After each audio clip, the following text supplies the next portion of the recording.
ಮುಖ್ಯಾಂಶಗಳು. ಸಿಕ್ಕಿಂ ಏಕ ಭಾರತ ಶ್ರೇಷ್ಠ ಭಾರತದ ಸಂಕೇತ. ವಿಕಸಿತ ಭಾರತದ ಕನಸು ಸಾಕಾರಕ್ಕೆ ಎಲ್ಲರ ನೆರವು ಅಗತ್ಯ. ಪ್ರಧಾನಿ ನರೇಂದ್ರ ಮೋದಿ. ಜಾಗತಿಕ ಭದ್ರತಾ ಸವಾಲು, ಶಾಂತಿ ಸ್ಥಾಪನೆಗೆ ಭಾರತದ ಬದ್ಧತೆ. ಸಚಿವ ರಾಜನಾಥ್ ಸಿಂಗ್.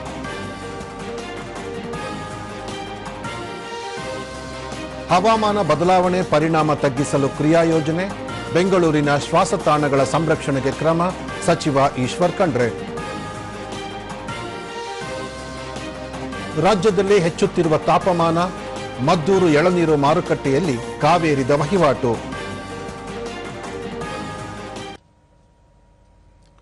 ವಾರ್ತೆಗಳ ವಿವರ. ಸಿಕ್ಕಿಂ ಪ್ರವಾಸದಲ್ಲಿರುವ ಪ್ರಧಾನಿ ನರೇಂದ್ರ ಮೋದಿ ಇಂದು ಸಿಕ್ಕಿಂನ 50ನೇ ರಾಜ್ಯ ಸಂಸ್ಥಾಪನಾ ದಿನಾಚರಣೆಯ ಸಮಾರೋಪದಲ್ಲಿ ಪಾಲ್ಗೊಂಡಿದ್ದರು. ಕಾರ್ಯಕ್ರಮದಲ್ಲಿ ರಾಜ್ಯಪಾಲ ಓಂ ಪ್ರಕಾಶ್ ನಾಥೂರ್, ಮುಖ್ಯಮಂತ್ರಿ ಪ್ರೇಮ್ ಸಿಂಗ್ ತಮಾಂಗ್, ಸಿಕ್ಕಿಂ ಸರ್ಕಾರದ ಹಲವು ಸಚಿವರು ಹಾಗೂ ಸಂಸದರು ಉಪಸ್ಥಿತರಿದ್ದರು. ಈ ಸಂದರ್ಭದಲ್ಲಿ ಸಿಕ್ಕಿಂನ ಸುಮಾರು 1,500 ಸ್ಥಳೀಯ ಕಲಾವಿದರು ಬೃಹತ್ ಸಾಂಸ್ಕೃತಿಕ ಉತ್ಸವವನ್ನು ನಡೆಸಿಕೊಟ್ಟರು. ಈ ವೇಳೆ ಸಿಕ್ಕಿಂ ರಾಜ್ಯದ ಕುರಿತಾದ ಸಾಕ್ಷ್ಯಚಿತ್ರ ಹಾಗೂ ಸ್ಮರಣ ಸಂಚಿಕೆಯನ್ನು ಬಿಡುಗಡೆ ಮಾಡಿದರು.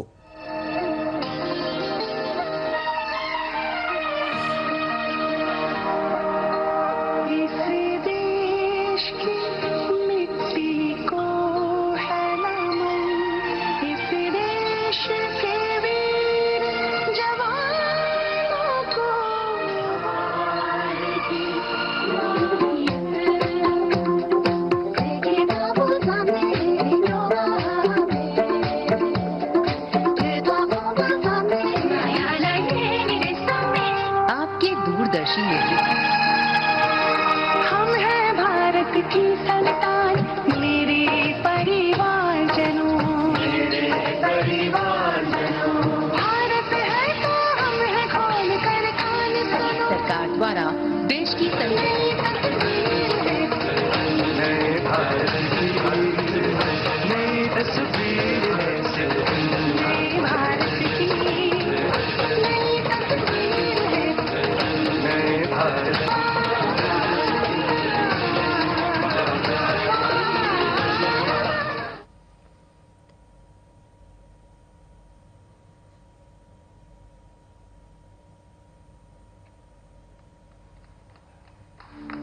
हिमालय की गोद में बसा सिक्किम प्रकृति, संस्कृति और आत्मा के प्रति अपनी जिम्मेदारी को भी समान रूप से निभाया है। अपनी भौगोलिक संवेदनशीलता के बावजूद देश के सबसे शांतिपूर्ण और सुरक्षित राज्यों में ಇದೇ ವೇಳೆ ರಾಜ್ಯದಲ್ಲಿ 4,000 ಕೋಟಿ ರೂಪಾಯಿಗೂ ಅಧಿಕ ವೆಚ್ಚದ ಅನೇಕ ಅಭಿವೃದ್ಧಿ ಯೋಜನೆಗಳ ಉದ್ಘಾಟನೆ ಮತ್ತು ಶಂಕುಸ್ಥಾಪನೆಯನ್ನು ಪ್ರಧಾನಿಯವರು ನೆರವೇರಿಸಿದರು. ಅದರಲ್ಲಿ ಮೂಲಸೌಕರ್ಯ ಸಂಪರ್ಕ, ಆರೋಗ್ಯ ರಕ್ಷಣೆ, ಶಿಕ್ಷಣ, ಇಂಧನ, ನಗರಾಭಿವೃದ್ಧಿ, ಪರಿಸರ, ಪ್ರವಾಸೋದ್ಯಮ ಮತ್ತು ಕೃಷಿ ಸಂಬಂಧಿ ಯೋಜನೆಗಳು ಸೇರಿ ಒಟ್ಟಾರೆ ಸಿಕ್ಕಿಂ ಸಮಗ್ರ ಅಭಿವೃದ್ಧಿಯ ಹಲವು ಯೋಜನೆಗಳು ಒಳಗೊಂಡಿವೆ. ನಾಮ್ಚಿ ಜಿಲ್ಲೆಯ ಯನ್ಗಾಂಗ್ನಲ್ಲಿ 100 ಹಾಸಿಗೆಗಳ ಆಯುರ್ವೇದ ಆಸ್ಪತ್ರೆ ನಿರ್ಮಾಣಕ್ಕೆ ಶಂಕುಸ್ಥಾಪನೆ ನೆರವೇರಿಸಲಾಗುವುದು ಮತ್ತು ಸಿಕ್ಕಿಂ ವಿಶ್ವವಿದ್ಯಾಲಯದ ಕಾಯಂ ಕ್ಯಾಂಪಸ್ ಅನ್ನು ಉದ್ಘಾಟಿಸಿದರು. ಬಳಿಕ ಪ್ರಧಾನಿ ಸಿಕ್ಕಿಂ ಪೂರ್ವದ ಸ್ವರ್ಗ ಮತ್ತು ಆರ್ಕಿಡ್ ಉದ್ಯಾನವನ ಕಣ್ಮನ ಸೆಳೆಯುತ್ತಿದೆ. ಸಿಕ್ಕಿಂ ತನ್ನ ಸೌಂದರ್ಯ ಮತ್ತು ಶಾಂತಿಗೆ ಹೆಸರಾಗಿದ್ದು ಇಲ್ಲಿ ಆಧ್ಯಾತ್ಮಿಕ ಆನಂದದ ಅನುಭೂತಿಯೂ ಇದೆ ಎಂದರು.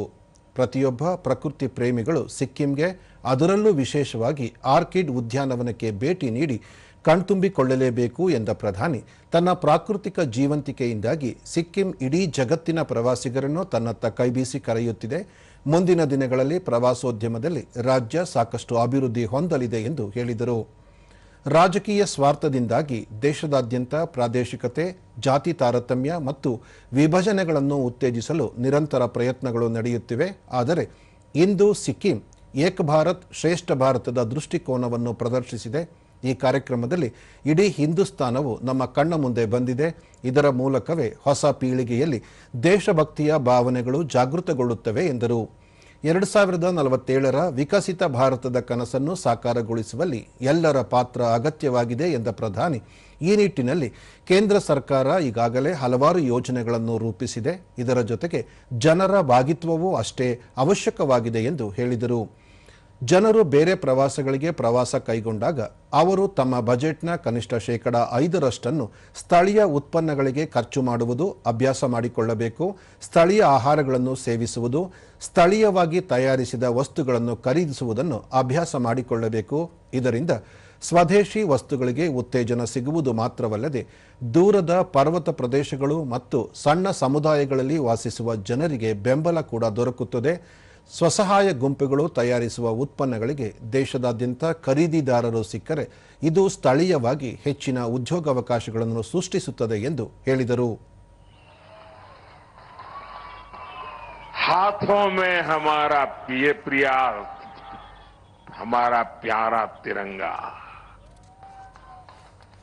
लगातार भारत माता का जयकारा और वंदे मातरम का उद्घोष, पूरा वातावरण एक भारत श्रेष्ठ भारत की तस्वीरों से रंगा हुआ था। गंजू लामा द्वार से लोक भवन के रास्ते तक जिस तरह सिक्किम के मेरे भाई बहन अपना प्यार देने उमड़े, जिस तरह सभी जातीय समुदायों ने स्वागत किया, हर समुदाय की अपनी वेशभूषा, अपना अपना संगीत, अपनी अपनी परंपराएं, पूरा माहौल ही एक बड़े महोत्सव में बदल गया था।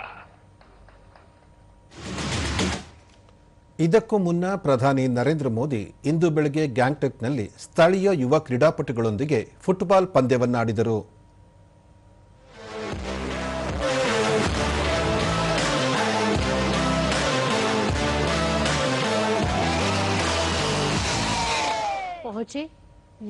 ಪ್ರಧಾನಿಯವರು ಆನಂತರ ಗ್ಯಾಂಗ್ಟಕ್ನ ಸ್ವರ್ಣ ಜಯಂತಿ ಮೈತ್ರಿ ಮಂಜರಿ ಪಾರ್ಕ್ನಲ್ಲಿರುವ ಆರ್ಕಿಡೇರಿಯಂಗೆ ಭೇಟಿ ನೀಡಿ ವೀಕ್ಷಿಸಿದರು.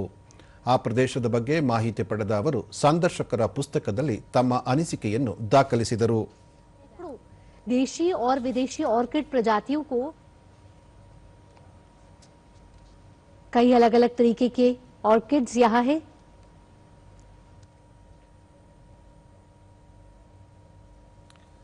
ಸದ್ಯ ಜಗತ್ತು ಭದ್ರತಾ ಸವಾಲುಗಳನ್ನು ಎದುರಿಸುತ್ತಿದೆ. ಇದರ ನಡುವೆಯೂ ಭಾರತ ಜಾಗತಿಕ ಶಾಂತಿಗಾಗಿ ತನ್ನ ಬದ್ಧತೆಯನ್ನು ಪ್ರದರ್ಶಿಸುತ್ತಿದೆ ಎಂದು ಕೇಂದ್ರ ರಕ್ಷಣಾ ಸಚಿವ ರಾಜನಾಥ್ ಸಿಂಗ್ ಇಂದು ಹೇಳಿದ್ದಾರೆ. ಕರ್ಗಿಸ್ತಾನದಲ್ಲಿ ನಡೆದ ಶಾಂಘೈ ಸಹಕಾರ ಸಂಸ್ಥೆಯ ರಕ್ಷಣಾ ಸಚಿವರ ಸಭೆಯಲ್ಲಿ ಮಾತನಾಡಿದ ಸಚಿವರು, ಭಯೋತ್ಪಾದನೆ ಮತ್ತು ಉಗ್ರವಾದಕ್ಕೆ ಭಾರತವು ಸದಾ ಶೂನ್ಯ ಸಹಿಷ್ಣುತೆಯನ್ನು ಪ್ರದರ್ಶಿಸುತ್ತಲೇ ಬಂದಿದೆ. ಭಯೋತ್ಪಾದನೆಯನ್ನು ಎದುರಿಸುವ ಬಗ್ಗೆ ಭಾರತವು ಸದಾ ಬದ್ಧವಾಗಿದ್ದು ಸಾರ್ವಭೌಮತ್ವ ಮತ್ತು ಪ್ರಾದೇಶಿಕ ಸಮಗ್ರತೆಯನ್ನು ಗೌರವಿಸುತ್ತಿದೆ ಎಂದರು. ಕಳೆದ ವರ್ಷ ನಡೆದ ಪೆಹಲ್ಗಾಮ್ ದಾಳಿಯ ಕುರಿತು ಮಾತನಾಡಿದ ಸಚಿವ ರಾಜನಾಥ್ ಸಿಂಗ್, ಈ ಘಟನೆಯು ಕೇವಲ ಒಂದು ಪ್ರದೇಶವನ್ನು ಮಾತ್ರವಲ್ಲದೆ ಇಡೀ ಮಾನವೀಯತೆಗೆ ಆಘಾತ ತಂದಿದೆ ಎಂದರು. ಆಪರೇಷನ್ ಸಿಂಧೂರ್ ಸಮಯದಲ್ಲಿ ಭಯೋತ್ಪಾದನೆಯ ಕೇಂದ್ರ ಬಿಂದುಗಳು ಇನ್ನು ಮುಂದೆ ಸಮರ್ಥನೀಯ ಶಿಕ್ಷೆಯಿಂದ ಮುಕ್ತವಾಗಿಲ್ಲ ಎಂಬ ದೃಢ ಸಂಕಲ್ಪವನ್ನು ಭಾರತ ಪ್ರದರ್ಶಿಸಿದೆ ಎಂದರು. ನಮಗೆ ಸದ್ಯ ಬೇಕಿರುವುದು ಈ ಜಗತ್ತಿನ ಪ್ರತಿಯೊಬ್ಬ ನಾಗರಿಕನನ್ನು ಘನತೆ ಮತ್ತು ಗೌರವದಿಂದ ನಡೆಸಿಕೊಳ್ಳುವ ಕ್ರಮವಾಗಿದೆ. ಸಂಘರ್ಷದ ಬದಲು ಸಹಬಾಳ್ವೆ ಮತ್ತು ಸಹಾನುಭೂತಿ ಇಂದಿನ ತುರ್ತು ಅಗತ್ಯವಾಗಿದೆ. ಇದರ ಮೇಲೆ ಪ್ರತಿಯೊಬ್ಬ ನಾಗರಿಕರು ಒಗ್ಗಟ್ಟಾಗಿ ಗಮನ ಹರಿಸಬೇಕಿದೆ ಎಂದು ಸಚಿವರು ಹೇಳಿದರು. ಸಚಿವ ರಾಜನಾಥ್ ಸಿಂಗ್ ಬಿಷ್ಕೇಕ್ನಲ್ಲಿ ಭಾರತೀಯ ಸಮುದಾಯವನ್ನುದ್ದೇಶಿಸಿ ಮಾತನಾಡಲಿದ್ದಾರೆ. भविष्य के लिए एससीओ को अंतर्राष्ट्रीय मानकों का एक संरक्षक बनकर काम करना होगा. आतंकवाद, अलगाववाद और उग्रवाद से निपटकर हम अपने क्षेत्रीय सुधार को अपनी खुशहाली का आधार बना सकते हैं. हमारी सफलता इसी में है कि हम स्पष्टता और एकजुटता उद्देश्य के साथ आपसी सहयोग करें. इसी विश्वास के साथ मैं एक बार फिर अपने मेजबान का और आप सभी का आभार प्रकट करते हुए अपनी बात समाप्त करता हूं. आइए हम सब साथ मिलकर इन लक्ष्यों को प्राप्त करने के लिए अपने सर्वोत्तम प्रयास करेंगे.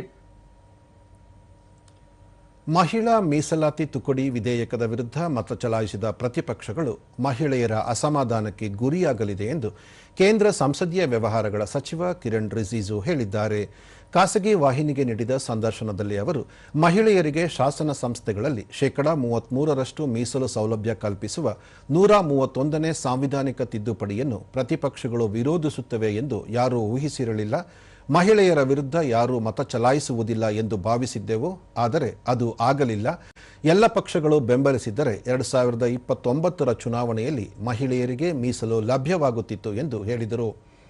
2023ರಲ್ಲೇ ಮಹಿಳಾ ಮೀಸಲಾತಿ ಮಸೂದೆ ಅಂಗೀಕಾರಗೊಂಡರೂ ಅದು ಇನ್ನೂ ಜಾರಿಯಾಗುತ್ತಿಲ್ಲ. ಕ್ಷೇತ್ರಗಳ ಪುನರ್ವಿಂಗಡಣೆಯಿಂದ ಯಾವುದೇ ರಾಜ್ಯಗಳಿಗೆ ಅನ್ಯಾಯವಾಗುವುದಿಲ್ಲ, ಅದರಲ್ಲೂ ವಿಶೇಷವಾಗಿ ದಕ್ಷಿಣ ರಾಜ್ಯಗಳಿಗೆ ಅನ್ಯಾಯವಾಗುತ್ತಿದೆ ಎಂಬ ಕೂಗು ಎಬ್ಬಿಸುತ್ತಿರುವುದು ಇದು ಕೇವಲ ವಿರೋಧಿಸುವ ತಂತ್ರವಾಗಿದೆ ಎಂದು ಕಿರಣ್ ರಿಜಿಜು ಹೇಳಿದರು.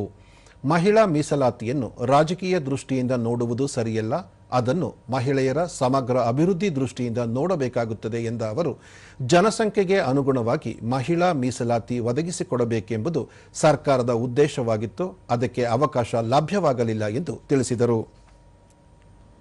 और ये कहते हैं कि डिलिमिटेशन जोड़ दिया है, ये तो उस कानून का 2023 में जो कानून बना है उसी में ही लिखा हुआ है कि 2026 के बाद जो जनगणना होगा उसी पे डिलिमिटेशन होगा और 29 का चुनाव में लागू होगा.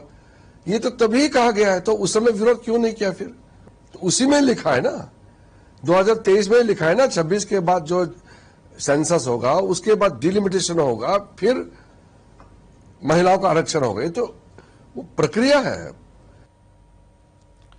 ಶುದ್ಧ ಇಂಧನ, ಸುಧಾರಿತ ತಂತ್ರಜ್ಞಾನಗಳು ಮತ್ತು ಆರ್ಥಿಕ ಸ್ಥಿತಿಸ್ಥಾಪಕತ್ವಕ್ಕೆ ಅಗತ್ಯವಾದ ನಿರ್ಣಾಯಕ ಖನಿಜಗಳನ್ನು ಪಡೆದುಕೊಳ್ಳಲು ಭಾರತ ಪ್ರಯತ್ನಗಳನ್ನು ಹೆಚ್ಚಿಸುತ್ತಿದೆ ಎಂದು ಕೇಂದ್ರ ವಾಣಿಜ್ಯ ಮತ್ತು ಕೈಗಾರಿಕಾ ಸಚಿವ ಪಿಯೂಷ್ ಗೋಯಲ್ ಇಂದು ಹೇಳಿದ್ದಾರೆ.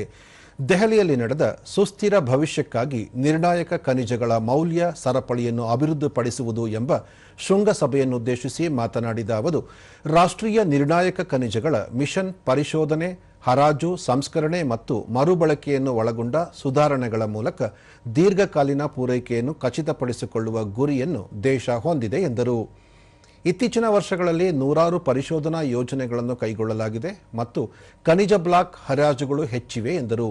ದೇಶೀಯ ಸಂಸ್ಕರಣಾ ಸಾಮರ್ಥ್ಯದ ಅಗತ್ಯವನ್ನು ಒತ್ತಿ ಹೇಳಿದ ಸಚಿವರು, ಮೌಲ್ಯ ಸರಪಳಿಗಳಲ್ಲದೆ ಮೂಲದ ಖನಿಜಗಳನ್ನು ಸಹ ಸಂಪೂರ್ಣವಾಗಿ ಬಳಸಿಕೊಳ್ಳಲು ಸಾಧ್ಯವಿಲ್ಲ. ಭವಿಷ್ಯಕ್ಕಾಗಿ ಸ್ಥಿತಿಸ್ಥಾಪಕ ಮತ್ತು ಸುಸ್ಥಿರ ಪೂರೈಕೆ ಸರಪಳಿಗಳನ್ನು ರಚಿಸಲು ಭಾರತವು ಪರಿವರ್ತನಾಶೀಲ ಪ್ರಯಾಣದಲ್ಲಿದೆ ಎಂದು ಹೇಳಿದರು. ಲಿಬಿಯಾದ ಗಡೆಮ್ಸ್ ಬೇಸ್ನಲ್ಲಿರುವ ಪ್ರದೇಶದಲ್ಲಿರುವ ಹೊಸ ತೈಲ ಮತ್ತು ಅನಿಲ ನಿಕ್ಷೇಪಗಳು ಯಶಸ್ವಿ ಆವಿಷ್ಕಾರಕ್ಕಾಗಿ ಪೆಟ್ರೋಲಿಯಂ ಮತ್ತು ನೈಸರ್ಗಿಕ ಅನಿಲ ಸಚಿವ ಹರ್ದೀಪ್ ಸಿಂಗ್ ಪುರಿ ಇಂದು ಆಯಿಲ್ ಇಂಡಿಯಾ ಲಿಮಿಟೆಡ್ ಮತ್ತು ಇಂಡಿಯನ್ ಆಯಿಲ್ ಕಾರ್ಪೊರೇಷನ್ ಲಿಮಿಟೆಡ್ ಅನ್ನು ಅಭಿನಂದಿಸಿದ್ದಾರೆ. ಸಾಮಾಜಿಕ ಮಾಧ್ಯಮ ಪೋಸ್ಟ್ನಲ್ಲಿ ಸಚಿವರು, ಈ ಆವಿಷ್ಕಾರವು ಭಾರತೀಯ ಇಂಧನ ಕಂಪನಿಗಳು ಬೆಳೆಯುತ್ತಿರುವ ಜಾಗತಿಕ ಹೆಜ್ಜೆ ಗುರುತಾಗಿದೆ. ಈ ಕಾರ್ಯತಂತ್ರವು ಅಂತಾರಾಷ್ಟ್ರೀಯ ಮೈತ್ರಿಗಳ ಪ್ರಾಮುಖ್ಯತೆ ಮತ್ತು ರಾಷ್ಟ್ರೀಯ ತೈಲ ಕಂಪನಿಗಳ ಸಾಗರೋತ್ತರ ಆಸ್ತಿಗಳನ್ನು ಸ್ವಾಧೀನಪಡಿಸಿಕೊಳ್ಳುವ ಮೂಲಕ ರಾಷ್ಟ್ರೀಯ ಇಂಧನ ಭದ್ರತೆಯನ್ನು ಬಲಪಡಿಸುವ ದೇಶದ ಬದ್ಧತೆಯನ್ನು ಪ್ರತಿಬಿಂಬಿಸುತ್ತದೆ ಎಂದಿದ್ದಾರೆ. ಕೇಂದ್ರ ಹಣಕಾಸು ಸಚಿವೆ ನಿರ್ಮಲಾ ಸೀತಾರಾಮನ್ ಅವರು ಇಂದು ಮಂಗಳೂರಿಗೆ ಆಗಮಿಸಿದ್ದು, ಸಂಸದ ಕ್ಯಾಪ್ಟನ್ ಬ್ರಿಜೇಶ್ ಚೌಟಾ ಸೇರಿದಂತೆ ಬಿಜೆಪಿ ಕಾರ್ಯಕರ್ತರು ಮಂಗಳೂರಿನ ಅಂತಾರಾಷ್ಟ್ರೀಯ ವಿಮಾನ ನಿಲ್ದಾಣದಲ್ಲಿ ಸ್ವಾಗತಿಸಿದರು. ಮಂಗಳೂರಿನ ದೇರಳಕಟ್ಟೆಯಲ್ಲಿರುವ ನಿಟ್ಟೆ ಸಾಯುತ್ತ ವಿಶ್ವವಿದ್ಯಾಲಯದಲ್ಲಿ ಮಧ್ಯಾಹ್ನ ನಡೆಯಲಿರುವ ಕಾರ್ಯಕ್ರಮದಲ್ಲಿ ಸಚಿವೆ ನಿರ್ಮಲಾ ಸೀತಾರಾಮನ್ ಅವರು ಪಾಲ್ಗೊಂಡು ವಿಕಸಿತ ಭಾರತ 2047ರ ದೃಷ್ಟಿಕೋನ ಎಂಬ ವಿಷಯದ ಕುರಿತು ಉಪನ್ಯಾಸ ನೀಡಲಿದ್ದಾರೆ. ಸ್ವತಂತ್ರ ಭಾರತದ ಶತಮಾನೋತ್ಸವದ ವೇಳೆಗೆ ದೇಶವನ್ನು ಅಭಿವೃದ್ಧಿ ಹೊಂದಿದ ರಾಷ್ಟ್ರವನ್ನಾಗಿ ಮಾಡುವ ಹಾದಿ, ಆರ್ಥಿಕ ಪರಿವರ್ತನೆ ಮತ್ತು ದೇಶದ ಅಭಿವೃದ್ಧಿಯ ಆಕಾಂಕ್ಷೆಗಳ ಬಗ್ಗೆ ಹಣಕಾಸು ಸಚಿವರು ಇದೇ ಸಂದರ್ಭದಲ್ಲಿ ಮಾತನಾಡಲಿದ್ದಾರೆ. ಕಾರ್ಯಕ್ರಮದ ಅಧ್ಯಕ್ಷತೆಯನ್ನು ಮಾಜಿ ಲೋಕಾಯುಕ್ತ ನ್ಯಾಯಮೂರ್ತಿ ಎನ್ ಸಂತೋಷ್ ಹೆಗಡೆ ವಹಿಸಲಿದ್ದಾರೆ.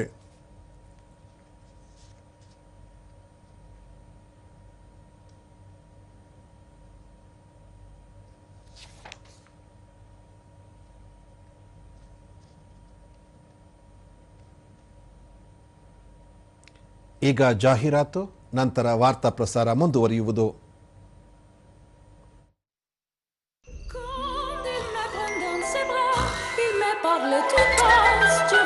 KYC ಅಪ್ಡೇಟ್ಗಾಗಿ ಅಪರಿಚಿತ ಲಿಂಕ್ ತೆರೆಯೋದು ಅಂದ್ರೆ ಕಳ್ಳರಿಗೋಸ್ಕರ ನಿಮ್ಮ ಅಕೌಂಟ್ ತೆರೆದಂತೆ. ನಿಲ್ಲಿ, ಚೆಕ್ ಮಾಡಿದ್ರಾ ಲಿಂಕ್ ಸೆಕ್ಯೂರ್ ಆಗಿದೆಯಾ? ಸೆಂಡರ್ ನಿಮ್ ಬ್ಯಾಂಕ್ ತಾನೆ?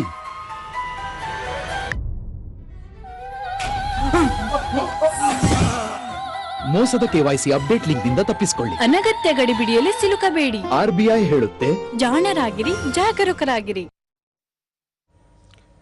ಪ್ರಧಾನಿ ನರೇಂದ್ರ ಮೋದಿ ಇಂದಿನಿಂದ 2 ದಿನಗಳ ಕಾಲ ಉತ್ತರ ಪ್ರದೇಶ ಪ್ರವಾಸ ಕೈಗೊಳ್ಳಲಿದ್ದಾರೆ. ಪ್ರಧಾನಿಯವರು ಇಂದು ಸಂಜೆ ಮಹಿಳಾ ಸಮ್ಮೇಳನದಲ್ಲಿ ಭಾಗವಹಿಸಲಿದ್ದಾರೆ ಮತ್ತು ಸುಮಾರು 6,350 ಕೋಟಿ ರೂಪಾಯಿಗೂ ಅಧಿಕ ವೆಚ್ಚದ ವಿವಿಧ ಅಭಿವೃದ್ಧಿ ಯೋಜನೆಗಳ ಉದ್ಘಾಟನೆ ಮತ್ತು ಶಂಕುಸ್ಥಾಪನೆಯನ್ನು ನೆರವೇರಿಸಲಿದ್ದಾರೆ.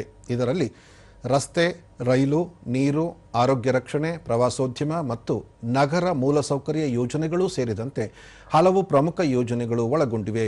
ಇದೇ ವೇಳೆ 2 ಹೊಸ ಅಮೃತ್ ಭಾರತ್ ಎಕ್ಸ್ಪ್ರೆಸ್ ರೈಲುಗಳ ಸಂಚಾರಕ್ಕೆ ಹಸಿರು ನಿಶಾನೆ ತೋರಲಿರುವ ಪ್ರಧಾನಿಯವರು ವಾರಣಾಸಿ ಪಂಡಿತ್ ದೀನ್ ದಯಾಳ್ ಉಪಾಧ್ಯಾಯ ಜಂಕ್ಷನ್ನ 3 ಮತ್ತು 4ನೇ ರೈಲ್ವೆ ಮಾರ್ಗಕ್ಕೆ ಶಂಕುಸ್ಥಾಪನೆಯನ್ನು ನೆರವೇರಿಸಲಿದ್ದಾರೆ. ಪ್ರಧಾನಿಯವರು ನಾಳೆ ವಾರಣಾಸಿಯ ಕಾಶಿ ವಿಶ್ವನಾಥ ದೇವಾಲಯಕ್ಕೆ ಭೇಟಿ ನೀಡಿ ವಿಶೇಷ ಪೂಜೆ ಹಾಗೂ ಪ್ರಾರ್ಥನೆ ಸಲ್ಲಿಸಲಿದ್ದಾರೆ. ಆನಂತರ ಪ್ರಧಾನಿ ಹರ್ದೋಯ್ಗೆ ಪ್ರಯಾಣ ಬಳಸಿ ಗಂಗಾ ಎಕ್ಸ್ಪ್ರೆಸ್ ವೇ ಉದ್ಘಾಟಿಸಲಿದ್ದಾರೆ. 594 ಕಿಲೋಮೀಟರ್ ಉದ್ದದ 6 ಪಥದ ಈ ಗ್ರೀನ್ ಫೀಲ್ಡ್ ಹೈಸ್ಪೀಡ್ ಕಾರಿಡಾರ್ ಯೋಜನೆ ಸುಮಾರು 36,000 ಕೋಟಿ ರೂಪಾಯಿ ವೆಚ್ಚದಲ್ಲಿ ಅಭಿವೃದ್ಧಿಪಡಿಸಲಾಗಿದೆ.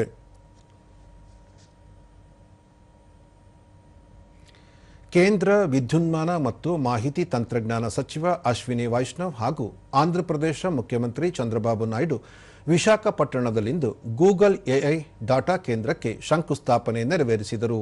ಈ ವೇಳೆ ನಾಗರಿಕ ವಿಮಾನಯಾನ ಸಚಿವ ಕೆ ರಾಮಮೋಹನ್ ನಾಯ್ಡು ಸೇರಿದಂತೆ ಹಲವು ಗಣ್ಯರು ಉಪಸ್ಥಿತರಿದ್ದರು. Google Cloud India AI Hub at Tarluvada, Andhra Pradesh.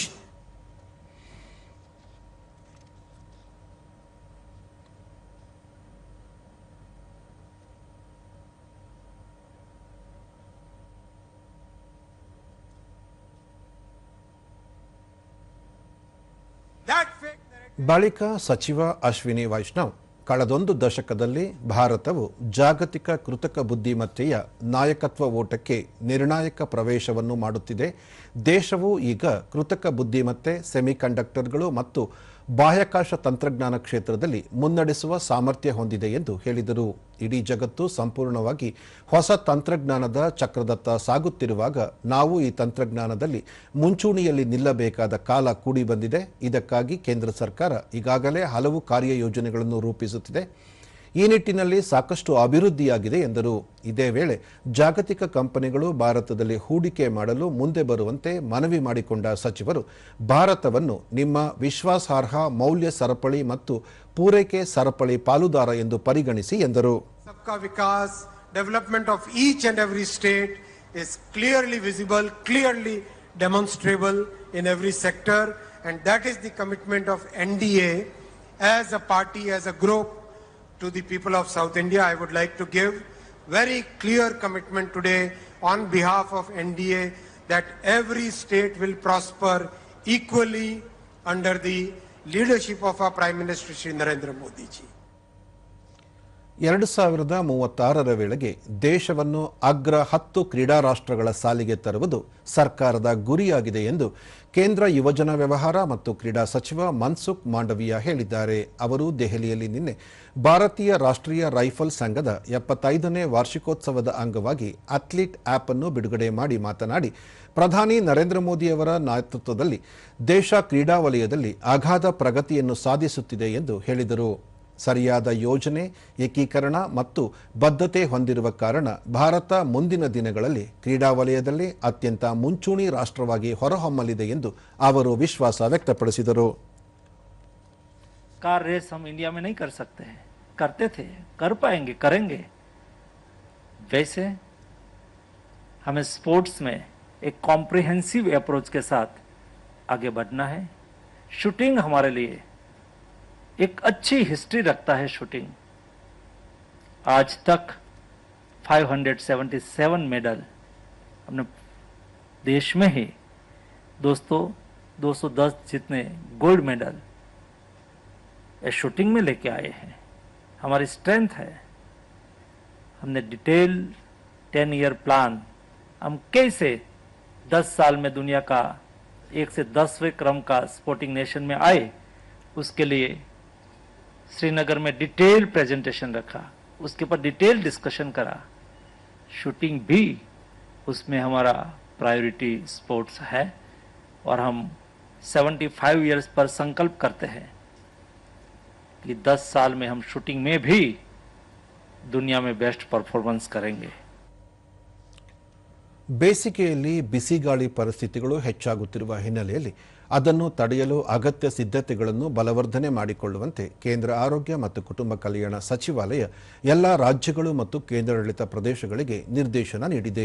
ಈ ಕುರಿತು ಎಲ್ಲ ರಾಜ್ಯಗಳು ಮತ್ತು ಕೇಂದ್ರಾಡಳಿತ ಪ್ರದೇಶಗಳಿಗೆ ಉತ್ತರ ಬರೆದಿರುವ ಆರೋಗ್ಯ ಮತ್ತು ಕುಟುಂಬ ಕಲ್ಯಾಣ ಸಚಿವಾಲಯದ ಕಾರ್ಯದರ್ಶಿ ಪುಣ್ಯ ಸಲೀಲಾ ಶ್ರೀವಾತ್ಸವ ಏಪ್ರಿಲ್ನಿಂದ ಜೂನ್ ತಿಂಗಳವರೆಗೆ ದೇಶದ ಬಹುತೇಕ ಎಲ್ಲ ಭಾಗಗಳಲ್ಲಿ ಉಷ್ಣಾಂಶ ಸಾಮಾನ್ಯಕ್ಕಿಂತ ಅಧಿಕವಾಗಿರಲಿದ್ದು ಬಿಸಿಗಾಳಿ ಬೀಸುವ ಸಂಭವನೀಯತೆ ಇದೆ ಎಂದು ಭಾರತೀಯ ಹವಾಮಾನ ಇಲಾಖೆ ಮುನ್ಸೂಚನೆ ನೀಡಿದೆ. ಹಾಗಾಗಿ ಅದನ್ನು ಎದುರಿಸಲು ಅಗತ್ಯ ಕ್ರಮಗಳನ್ನು ಕೈಗೊಳ್ಳಬೇಕು ಎಂದು ಸೂಚಿಸಿದ್ದಾರೆ. ಆಸ್ಪತ್ರೆಗಳಲ್ಲಿ ಸೂರ್ಯಾಘಾತದಿಂದಾಗುವ ಆರೋಗ್ಯ ಸಮಸ್ಯೆಗಳನ್ನು ನಿಭಾಯಿಸಲು ವಿಶೇಷ ಘಟಕಗಳನ್ನು ತೆರೆಯಬೇಕು. ಆಂಬ್ಯುಲೆನ್ಸ್ ಮತ್ತಿತರ ಅಗತ್ಯ ಸೇವೆಗಳ ಸಿದ್ಧತೆಗಳನ್ನು ಮಾಡಿಕೊಳ್ಳಬೇಕು. ಬಿರು ಬಿಸಿಲಿನಿಂದಾಗಿ ಆರೋಗ್ಯದಲ್ಲಾಗುವ ಅಸ್ವಸ್ಥತೆಗಳ ಪರಿಣಾಮಗಳನ್ನು ಎದುರಿಸಲು ನಿರ್ಣಾಯಕ ಕ್ರಮಗಳನ್ನು ಕೈಗೊಳ್ಳಬೇಕು ಎಂದು ಅವರು ನಿರ್ದೇಶಿಸಿದ್ದಾರೆ.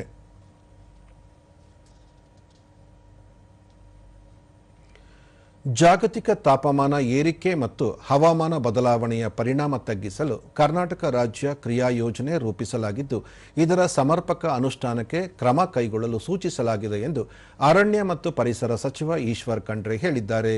ಬೆಂಗಳೂರಿನಲ್ಲಿಂದು ಕರ್ನಾಟಕ ಮಾಧ್ಯಮ ಅಕಾಡೆಮಿ ಆಯೋಜಿಸಿದ್ದ ವಿಪರೀತ ಬಿಸಿ ಮತ್ತು ಬೆಂಗಳೂರಿನ ಮೇಲೆ ಅದರ ಪರಿಣಾಮ ಕುರಿತ ವಿಚಾರ ಸಂಕಿರಣದ ಅಧ್ಯಕ್ಷತೆ ವಹಿಸಿ ಮಾತನಾಡಿದ ಅವರು, ಈ ಕ್ರಿಯಾ ಯೋಜನೆಯನ್ನು ರಾಜ್ಯ ಸರ್ಕಾರದ ವಿವಿಧ ಇಲಾಖೆಗಳ ಸಹಯೋಗದೊಂದಿಗೆ ಜಾರಿಗೆ ತರಲು ಪರಿಸರ ಇಲಾಖೆ ವ್ಯಾಪ್ತಿಗೆ ಒಳಪಡುವ ಪರಿಸರ ನಿರ್ವಹಣೆ ಮತ್ತು ನೀತಿ ಸಂಶೋಧನಾ ಸಂಸ್ಥೆ ಎಂಪ್ರಿ ಕ್ರಮ ಕೈಗೊಂಡಿದೆ ಎಂದರು.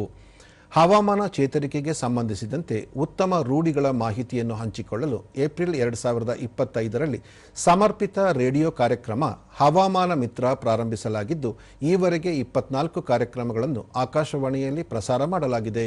ಈ ಮೂಲಕ ಜನಜಾಗೃತಿ ಮೂಡಿಸುವ ಪ್ರಯತ್ನಗಳು ನಡೆದಿವೆ ಎಂದು ಈಶ್ವರ್ ಖಂಡ್ರೆ ತಿಳಿಸಿದರು. ಜಾಗತಿಕ ತಾಪಮಾನ ಏರಿಕೆ ಮತ್ತು ಹವಾಮಾನ ಬದಲಾವಣೆಯಿಂದಾಗಿ ಇಂದು ಋತುಮಾನಗಳೇ ಬದಲಾಗುತ್ತಿವೆ. ರಾಜ್ಯದ ಎಲ್ಲೆಡೆ, ಅದರಲ್ಲೂ ಬೆಂಗಳೂರು ನಗರದಲ್ಲಿ ಹಸಿರು ಹೊದಿಕೆ ಹೆಚ್ಚಿಸಲು ಶ್ರಮಿಸುತ್ತಿದ್ದೇವೆ. ಕಳೆದ 3 ವರ್ಷದ ಅವಧಿಯಲ್ಲಿ ರಾಜ್ಯದಲ್ಲಿ ಸುಮಾರು 11 ಕೋಟಿ ಸಸಿಗಳನ್ನು ನೆಡಲಾಗಿದೆ. ಈ ಸಸಿಗಳ ಪೈಕಿ ಎಷ್ಟು ಬದುಕುಳಿದಿವೆ ಎಂಬ ಮಾಹಿತಿಯನ್ನು ಅರಣ್ಯ ಇಲಾಖೆಯ ವೆಬ್ಸೈಟ್ನಲ್ಲಿ ಹಾಕುವ ಮೂಲಕ ಸಾರ್ವಜನಿಕರಿಗೆ ಮಾಹಿತಿ ನೀಡಲಾಗಿದೆ ಎಂದರು. ಕಾರ್ಯಕ್ರಮದಲ್ಲಿ ಅಕಾಡೆಮಿ ಅಧ್ಯಕ್ಷೆ ಆಯಿಷಾ ಖಾನ್ ಸೇರಿದಂತೆ ಮತ್ತಿತರರು ಪಾಲ್ಗೊಂಡರು. ರಾಜ್ಯದಲ್ಲಿ ದಿನದಿಂದ ದಿನಕ್ಕೆ ಬಿಸಿಲಿನ ತಾಪ ಏರುತ್ತಿದ್ದಂತೆ ಮಂಡ್ಯ ಜಿಲ್ಲೆಯ ಮದ್ದೂರಿನ ಎಳನೀರು ಮಾರುಕಟ್ಟೆಯಲ್ಲಿ ವಹಿವಾಟಿನ ಕಾವು ಜೋರಾಗಿದೆ. ಏಷ್ಯಾದಲ್ಲೇ ಅತಿ ದೊಡ್ಡ ಎಳನೀರು ಮಾರುಕಟ್ಟೆ ಎಂಬ ಖ್ಯಾತಿ ಹೊಂದಿರುವ ಮದ್ದೂರು ಕೃಷಿ ಉತ್ಪನ್ನ ಮಾರುಕಟ್ಟೆ ಸಮಿತಿ ಎಪಿಎಂಸಿ ಈಗ ದೇಶದ ಎಳನೀರು ಪೂರೈಕೆಯ ಕೇಂದ್ರ ಬಿಂದುವಾಗಿ ಮಾರ್ಪಟ್ಟಿದೆ. ಈ ಕುರಿತು ಒಂದು ವರದಿ. ಸಕ್ಕರೆ ನಾಡು ಮಂಡ್ಯ ಜಿಲ್ಲೆಯ ಮದ್ದೂರು ಅಂದರೆ ನೆನಪಾಗೋದು ವಡೆ ಮತ್ತು ಎಳನೀರು. ಸದ್ಯ ಮದ್ದೂರಿನ ಎಪಿಎಂಸಿ ಮಾರುಕಟ್ಟೆಯಲ್ಲಿ ಎಳನೀರಿನ ಅಬ್ಬರ ಶುರುವಾಗಿದೆ. ಏಷ್ಯಾದಲ್ಲಿಯೇ ಅತಿ ದೊಡ್ಡ ಎಳನೀರು ಮಾರುಕಟ್ಟೆ ಎಂಬ ಹೆಗ್ಗಳಿಕೆಗೆ ಪಾತ್ರವಾಗಿದ್ದು, ದಿನಂಪ್ರತಿ ಸಾವಿರಾರು ಲಾರಿಗಳಲ್ಲಿ ವಹಿವಾಟು ನಡೆಯುತ್ತಿದೆ. ಕೇವಲ ಮಂಡ್ಯ ಮಾತ್ರವಲ್ಲದೆ ತಮಿಳುನಾಡು ಹಾಗೂ ಆಂಧ್ರಪ್ರದೇಶದಿಂದಲೂ ಎಳನೀರು ಮಂಡ್ಯಕ್ಕೆ ಬರಲಿದೆ. ಮದ್ದೂರಿನ ಎಳನೀರು ತನ್ನ ವಿಶಿಷ್ಟ ರುಚಿ ಮತ್ತು ಗುಣಮಟ್ಟಕ್ಕೆ ದೇಶಾದ್ಯಂತ ಹೆಸರುವಾಸಿ. ಹೀಗಾಗಿಯೇ ಇಲ್ಲಿನ ಎಳನೀರಿಗೆ ಮುಂಬೈ, ದೆಹಲಿ, ಗುಜರಾತ್ ಹಾಗೂ ರಾಜಸ್ಥಾನದಂತಹ ರಾಜ್ಯಗಳಲ್ಲಿ ಭಾರೀ ಬೇಡಿಕೆ. ಬಿಸಿಲಿನ ಬೇಗೆ ಹೆಚ್ಚಾಗಿರುವುದರಿಂದ ಈ ಬಾರಿ ರೈತರಿಗೆ ಉತ್ತಮ ಬೆಲೆ ಸಿಗುತ್ತಿದ್ದು, ಮಾರುಕಟ್ಟೆಯಲ್ಲಿ ವರ್ತಕರು ಕೂಡ ಹಗಲಿರುಳು ಕೆಲಸದಲ್ಲಿ ನಿರತರಾಗಿದ್ದಾರೆ. ದೂರದರ್ಶನದೊಂದಿಗೆ ವರ್ತಕರ ಸಂಘದ ಉಪಾಧ್ಯಕ್ಷ ಉಮೇಶ್, ಮದ್ದೂರಿನ ಎಳನೀರಿಗೆ ದೇಶಾದ್ಯಂತ ಹೆಚ್ಚಿನ ಬೇಡಿಕೆ ಇದೆ. ಕಳೆದ ಬಾರಿ ಉತ್ತಮ ಮಳೆಯಾಗಿದ್ದರಿಂದ ಗುಣಮಟ್ಟದ ಫಸಲು ಬಂದಿದೆ. ಉತ್ತರ ಭಾರತಕ್ಕೆ ನಿರಂತರವಾಗಿ ಎಳನೀರು ಸರಬರಾಜು ಆಗುತ್ತಿದೆ ಎಂದರು. 13-14 ಲಕ್ಷ ಮಾಲ್ ಈಗ ಬರ್ತಾ ಇದೆ. ಬಟ್ ಹೋದ ವರ್ಷಕ್ಕಿಂತ ಈ ವರ್ಷ ಎಳ್ನೀರು ಮಾರ್ಕೆಟ್ ಚೆನ್ನಾಗಿ ಬರ್ತಾ ಇದೆ. ಏಕೆಂದರೆ ನಮಗೆ ಹಿಂದಿನ 2024 ಮಳೆ ಪ್ರಮಾಣ ಕಡಿಮೆ ಇತ್ತು. 25 ಸೀಸನ್ಗೆ ಎಳ್ನೀರು ಕಡಿಮೆ ಇತ್ತು ಮಾರ್ಕೆಟಿಗೆ. ಹೋದ ವರ್ಷ ಸ್ವಲ್ಪ ಮಳೆ ಚೆನ್ನಾಗಿ ಆಗಲಾಗಿ ಮತ್ತು ಡ್ಯಾಮ್ ಕೂಡ ತುಂಬಲಾಗಿ ನೀರು ಚೆನ್ನಾಗಿ ಎಲ್ಲ ಕಡೆ ಸಪ್ಲೈ ಮಾಡಲಾಗಿ ಈ ಸಲ ಎಲ್ಲಿ ಚೆನ್ನಾಗಿ ಬಂದಿದೆ ಫಸಲು ಎಲ್ಲ ಕಡೆ ಈ ಸಲ. ಕಾರ್ಮಿಕ ಸಚಿನ್, ಎಳನೀರು ಸಾವಿರಾರು ಜನರಿಗೆ ಕೆಲಸ ದೊರಕಿಸಿಕೊಟ್ಟಿದೆ. ಆದರೆ ಸಾರಿಗೆ ವ್ಯವಸ್ಥೆ ಇನ್ನೂ ಸ್ವಲ್ಪ ಸುಧಾರಿಸಬೇಕು. ಮರಗಳಿಗೆ ಬರುವ ರೋಗ ತಡೆಗಟ್ಟಲು ಕೃಷಿ ಇಲಾಖೆ ಔಷಧಿ ನೀಡಿದರೆ ರೈತರಿಗೆ ಮತ್ತಷ್ಟು ಅನುಕೂಲವಾಗುತ್ತದೆ ಎಂದು ಮನವಿ ಮಾಡಿದರು. ಟಾಪ್ ಎಳ್ನೀರು ರೈಟು ಇವಾಗ ಒಂದು 55 ರೂಪಾಯಿ ಐತೆ. ಎರಡನೇ ಕ್ವಾಲಿಟಿ ಎಳ್ನೀರು ಈಗ 30-35 ಹಿಂಗೆ ನಡೀತೈತೆ.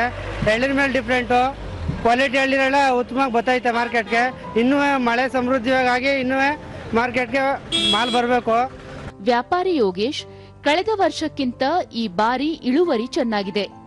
ಬಿಸಿಲಿನ ತಾಪ ಹೆಚ್ಚಾದಷ್ಟು ಎಳನೀರಿಗೆ ಬೇಡಿಕೆ ಹೆಚ್ಚಾಗುತ್ತಿದೆ ಎಂದರು. ಹೋದ ವರ್ಷ ಇಳುವರಿ ಇರಲಿಲ್ಲ, ಈ ವರ್ಷ ಸ್ವಲ್ಪ ಮಳೆಯಾಗಿ ಇಳುವರಿ ಚೆನ್ನಾಗೈತೆ. ಆದಷ್ಟು ರೇಟು ಪರವಾಗಿಲ್ಲ. ಇವಾಗ ಒಂದು 10 ದಿನ ಚೆನ್ನಾಗೈತೆ.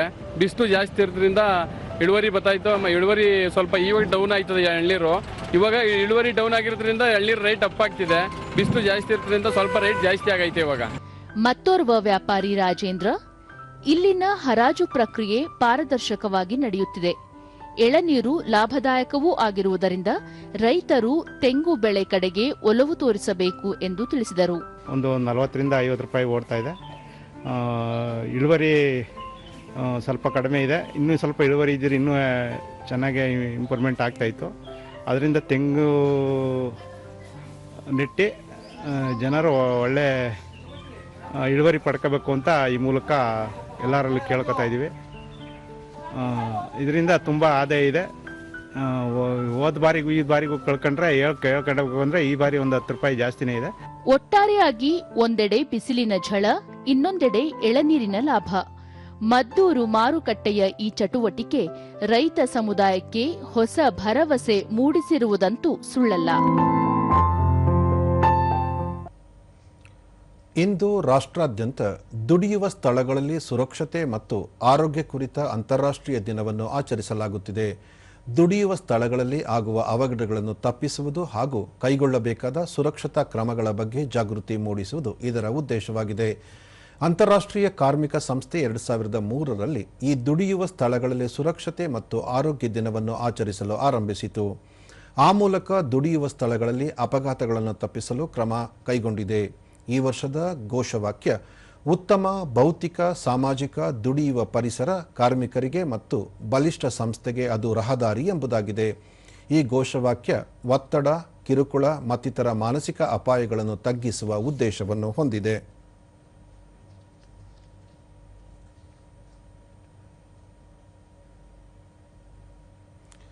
ಕೊನೆಯಲ್ಲಿ ಮತ್ತೊಮ್ಮೆ ಮುಖ್ಯಾಂಶಗಳು.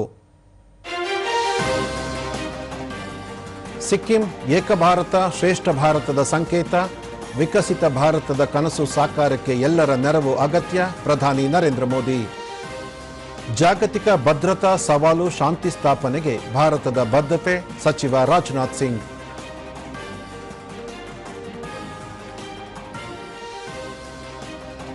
ಹವಾಮಾನ ಬದಲಾವಣೆ ಪರಿಣಾಮ ತಗ್ಗಿಸಲು ಕ್ರಿಯಾ ಯೋಜನೆ. ಬೆಂಗಳೂರಿನ ಶ್ವಾಸತಾಣಗಳ ಸಂರಕ್ಷಣೆಗೆ ಕ್ರಮ. ಸಚಿವ ಈಶ್ವರ್ ಖಂಡ್ರೆ. ರಾಜ್ಯದಲ್ಲಿ ಹೆಚ್ಚುತ್ತಿರುವ ತಾಪಮಾನ. ಮದ್ದೂರು ಎಳನೀರು ಮಾರುಕಟ್ಟೆಯಲ್ಲಿ ಕಾವೇರಿದ ವಹಿವಾಟು.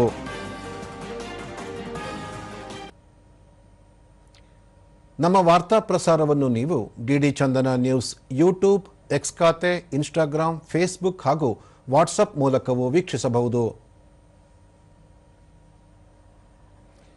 ನಮ್ಮ ಮುಂದಿನ ವಾರ್ತಾ ಪ್ರಸಾರ ಸಂಜೆ 4:30 ನಮಸ್ಕಾರ.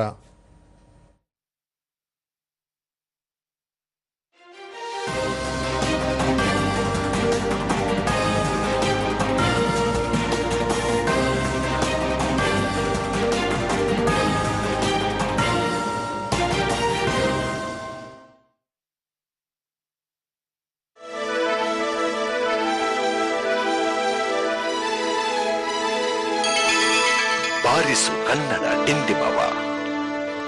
ದೂರದರ್ಶನ ಚಂದನ.